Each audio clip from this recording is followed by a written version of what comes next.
Hey everybody, welcome back to the short yellow bus of scale modeling on YouTube, Pit Stain Hobbies.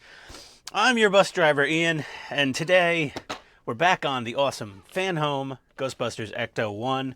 Got issue 21 here, 75 through 78. I got fingers for a reason. Let me tell you about the Twinkie. Oh dear, what about the Twinkie? Oh, yeah, by today's estimates, it's massive. Oh, man. Look at that thing. It's bigger than the Marshmallow Man. Okay.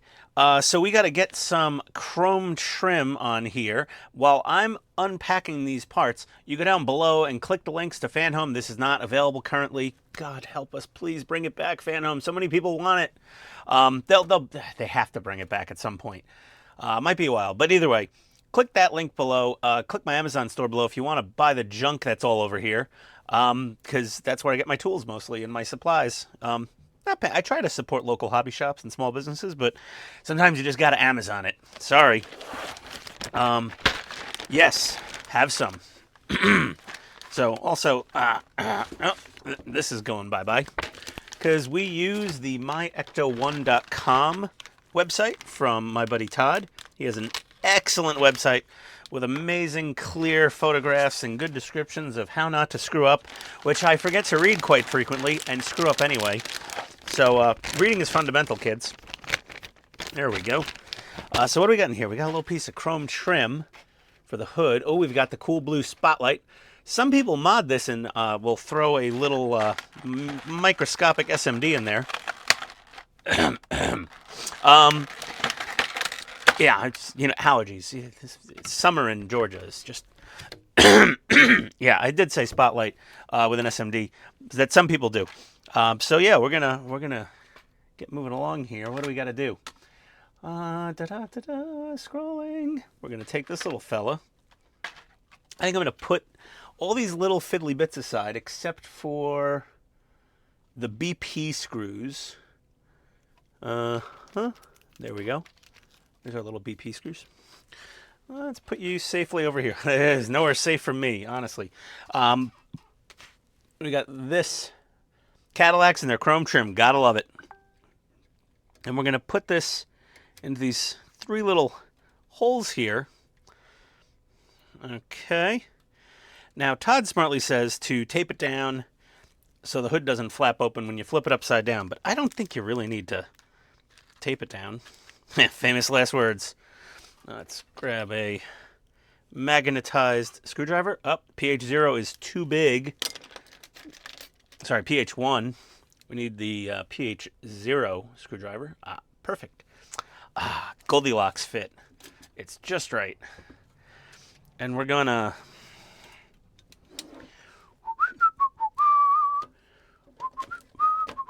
Yeah, I could see why taping it shut would be a good idea.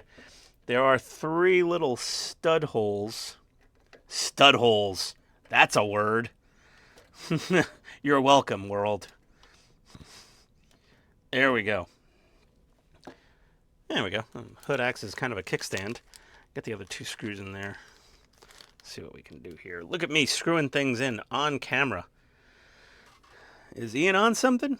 Let's only hope. A moment of clarity, sir. There she goes. She's in the hole. Squeezing it. Don't go super crazy tightening. This is a piece of plastic. And of course, because it's a very visible piece of chrome trim, don't break it. And just snug. That's all we need. And we have one extra BP screw that has flown the coop. But yeah, let's close her back up. And now we've got our, dear God, it's so hard to film this thing. It's so big. Our chrome trim there. To the hood. Whew, baby. That is heavy. Let me see. Retrieve your chassis assembly. Disconnect the front left door switch. 66G marked U. We got to get that U wire off of there. U, wait right there. I'll be right back. Oakley dokley, I'm back. We had to go to an alternate view here because of the size of this damn thing. So what we have here is our wire marked U. It's one of the door switches that will activate the dome lights when you open the doors. So when the doors are shut, I guess the switch remains in a closed position, like so. And when you open the door, the switch opens and makes contact. What we got to do is put on this little plate in this orientation and get it onto those two studs with a couple of these little EM screws, which we will dip in some oil. Give me a sec. All right, that's screwed in. I'd say start both screws before tightening them down all the way. Now we got to take our S wire. Trust me, it's an S.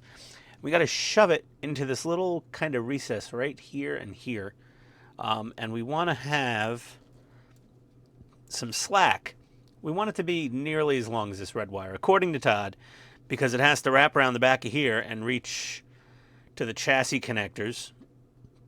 And we could always pull a tiny bit more, hopefully, if needed. But yeah, that doesn't really want to stay in there all that well on its own. So I might take a little tiny bit of tape. And nothing super strong. I'm just going to take a little bit of thin masking tape here. And I'm just going to put that right over there, just to hold it in place. Now we got to get the fender. Yeah, well, let's go grab our fender. I'll be right back in one sec. Okay, so we've got our fender. There we go. Okay, yes, I know. There's a tiny little chip there. That's probably my fault. We're going to offer it up, as they say on the British car shows. Offer it up to the body, and it fits nicely on there. And what we're going to do is take some stouter tape than what we're using right now to hold those wires in place. And we're going to tape the fender and the hood. And we're going to just a metric crap ton of tape here. I'm going to come all the way around over the top of the hood, tightly come around there, because now we really do need to flip her over. Don't drop this on your fingers, kids.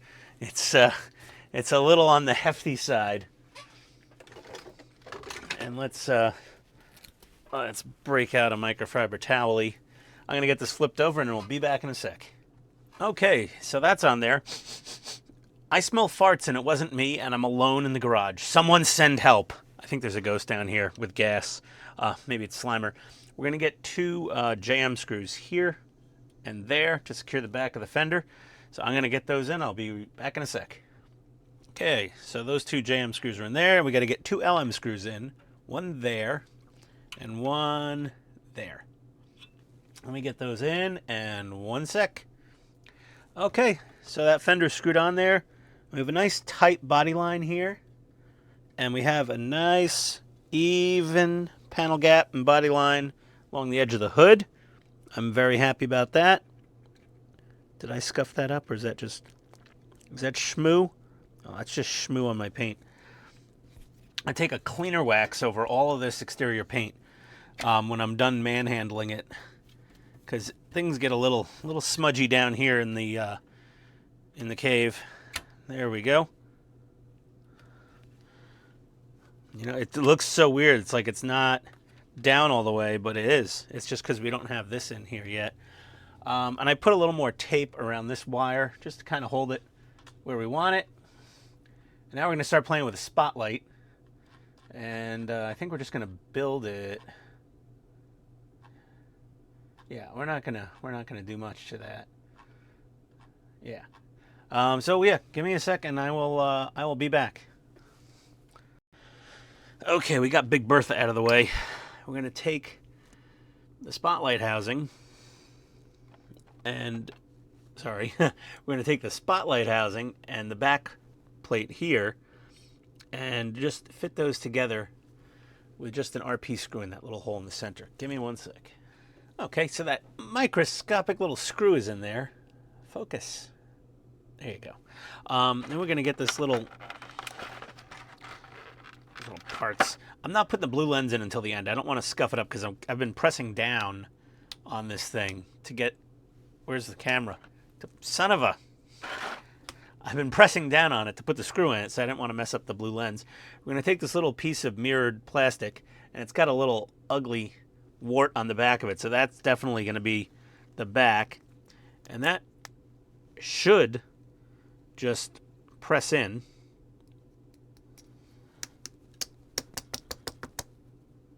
Yep, it presses in.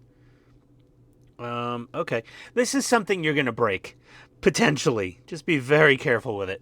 This is an extra delicate part. This is like the little lever next to the steering wheel, the light lever for this. Anything related to this spotlight is super fragile. That's all. Don't manhandle this stuff. Do the opposite of what I do by just smashing it on the countertop. And now we're going to get the, not this, get this tiny little doodad. And we've got to put this onto the bottom of this like that. And there's just a hint of an indexing tab right there to keep it from rotating, supposedly. My God, these are some tiny parts. And we need an SP screw. Oh God. This is a extremely skinny long screw. Well, extremely skinny, not that long, but longer. The other one. I'd suggest putting the screw into the part first, getting it started, then grabbing your spotlight and not completely folding on camera. Like, oh, okay, I'm going to screw this in with the camera stopped. One sec. Okay, now once your crazy glue dries from snapping this back part off like I did, like I said, it's delicate. We got to slip this guy into that opening right there. And then get an RP screw into that little hole right there. This is all very fiddly. Where's the screw? Oh, it's stuck on the screwdriver. Okay. I got to put the magnifiers back on and do this. I'll be right back. Okay. So we've got that little microscopic screw in there. Now we're finally going to plop... Ah! Jumping jack flash. We're going to pop on our blue lens. We're going to line up the little tab with a little notch. Pop in our blue lens. There we go. Look at that. Lovely. So stage 75 is done. On to 76. I guess we're going to put this aside for now. So let me just get that out of the way. Safely over there. Let's see. What do we got? Ooh, we got a whole Fender. Nice. Okay. Next verse, same as the first. Something like that. We're going to get the whole front end put on this car by the time we're done tonight. That's going to be cool. There we go. Some plastic off to the side. And you can see there are 0 scratches on it when it comes out of the package. Any nicks or chips will definitely be my fault at this point. I've documented it on camera. We're going to take this little Fender trim. And we're going to throw it in here. Throw it in, yeah. And then get it on there with 3 BM screws here, here, and here. And I'll be right back. Well, that's it. Stage 76 is done. No damage done, thankfully. Somehow I managed that little feat. Stage 77.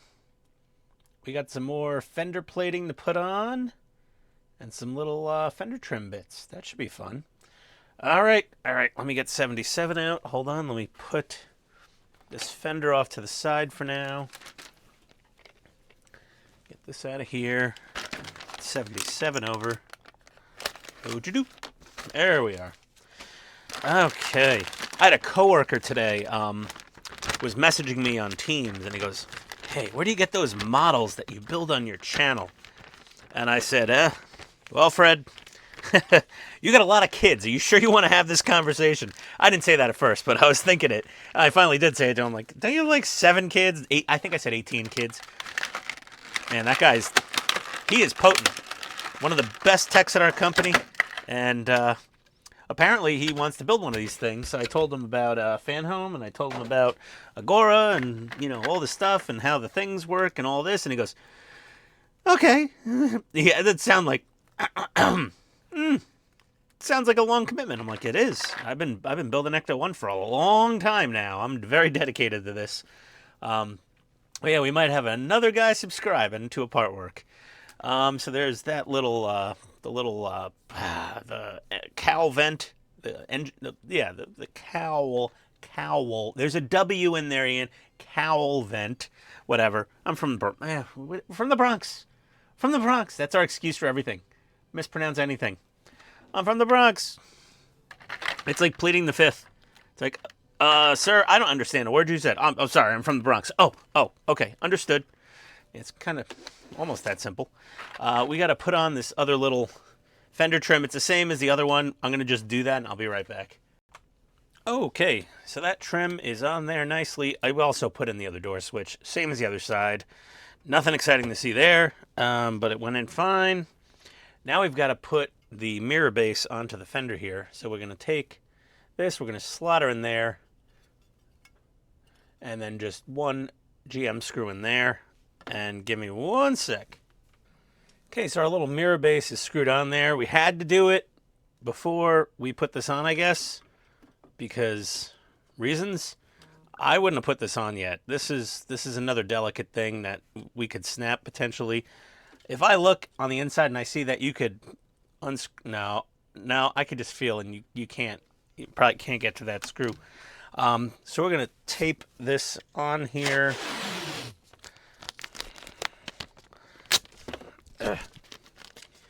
Tape this on here like so. And we got to flip her upside down again. Oh, Lordy. This is always a little precarious. Let's get our little microfiber towel-y. Hey, guys. Shut up, towel-y. What is this, a towel-y band? Yeah, I said the joke. Low-hanging fruit, people. Low-hanging fruit. Okay. So we're there. Yeah, there's no way we would get to that mirror screw if with the fender in situ. So now we got to get 2 jam screws in here. And just like in the front, we got to get 2 LM screws in there and there. So let me knock those in real quick, and I will return shortly. Okay, we got another fender in, and things are a little crunchy. It's snug. It's just kind of wearing off a little extra paint on the edges right now. That's really the holdup. The paint is so thick on some of these parts sometimes, it's almost inevitable. I don't know how much wiggle room there is to adjust these hinges or anything. On a real car hood, you definitely would play with the hinges and the fenders, and you'd have shims and slotted holes. And here, it's just, this is your hole. That's all you have. But it actually looks fine. It does. I'm okay with it. How often am I going to open the hood? No, almost never. It'll be under a piece of plexiglass case. I'll have a wireless remote to turn it on and off and do everything. So that's fine. And we've got to put the antenna thing together. There's a little tiny plastic pin. And then that. Come on. That goes into here. And that goes into there. Like that. Yet another thing I'm likely to break. And then I believe this goes up through the bottom of the fender. Yes. So this is going to stick up through the bottom here. The hole is going to face backwards. We're just going to shove her in the hole. And then I got to get one EM screw into that little hole that I showed you before when I was holding the part. Yeah, one sec. Okay, so that is screwed in. Now we got the cowl vents here, and we've got to kind of get them in the holes. You got to kind of flex them into place. There we go. All right. Make sure you push down on all the edges to make sure you get it fully in there. Now on the bottom side, we're going to put in, what's it look like here? 3 EP screws. It'll be self-explanatory, but what the hell, why not? Let's flip it over and show you. I don't even think the hood's going to come open on its own at this point. It's very snugly in there. Man, this, oh God. There we go. So to get 3 EP screws in these 3 holes. Let me get that done and I'll be back in a sec. Okay, those 3 are screwed in, and now we're finally getting to put on the front grille. I am very excited about this. But yeah, we're gonna need to take our headlight wires, and let me just, okay, they gotta go around these 2 tall posts here. Yeah, they really gotta get fished through there. So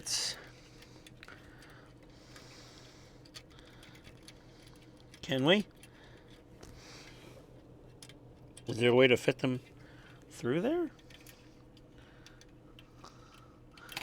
Not sure. Oh, there they go. Okay, they will fish through there. There we go. Perfect. Okay, so we're going to pull these through here. And then there's 4 little posts right here. And there are 4 matching holes on these chrome trims. And they should sit right down there. Now we got to get, make sure your little springy thingies aren't pinched and they're back here. Oh, I guess those are like hood springs. I don't know what they are. They're just braces, actually. That's really all they are. Make sure this is down firmly on all 4 of those posts. And then we're going to get a couple of LM screws here and here, and a couple of BP screws going right there and there through the little circles in those springs. So I'll knock that out real quick and be right back. Okay, oh yeah, our front grille is on. Oh my God. This thing looks awesome, and it's also super duper heavy. The last stage in issue 21 is to put in the windscreen. I'm a little apprehensive to put this in at this very moment, for the simple fact I don't want to scratch it. I want to take a look at the manual, instructions, whatever, for the next issue before I fully fix this down. But just for your visual satisfaction, let us take a look at what it looks like in its hole. We're going to keep this plastic because I'm going to put this back in this thing afterwards. So we've got the windscreen itself, which I have upside down. And see, it has protective plastic on it, for a damn good reason, because we don't want to screw it up. Let's get those wires in there. So the plastic fits in the hole very nicely. And then we're going to take this trim and put that on there and screw that down. And that's basically what you're going to have. I'm just not going to screw it down right now. I am going to put it back in the box package for just a little bit until I get to the next build issue. And then I'll have to obviously commit to screwing it down. Either way, leave this plastic on here. Todd says so on his website. It'll protect it somewhat from getting scratched. Otherwise, you can go and mask the whole thing. But wrong masking tape, it could leave glue residue on the plastic, because this will be months and months and months before I'm done. I think I think I just got issue 22 or 23. It's issue 34 when this is done. So, yes. Basically another year of me getting parts every month to finish this if everything goes smoothly with deliveries. Which, so far for me, it has. I've been happy with it. Either way, thank you for watching. We'll catch you on Spook Central next time. We love you, and we'll see you next time. Adios, everybody.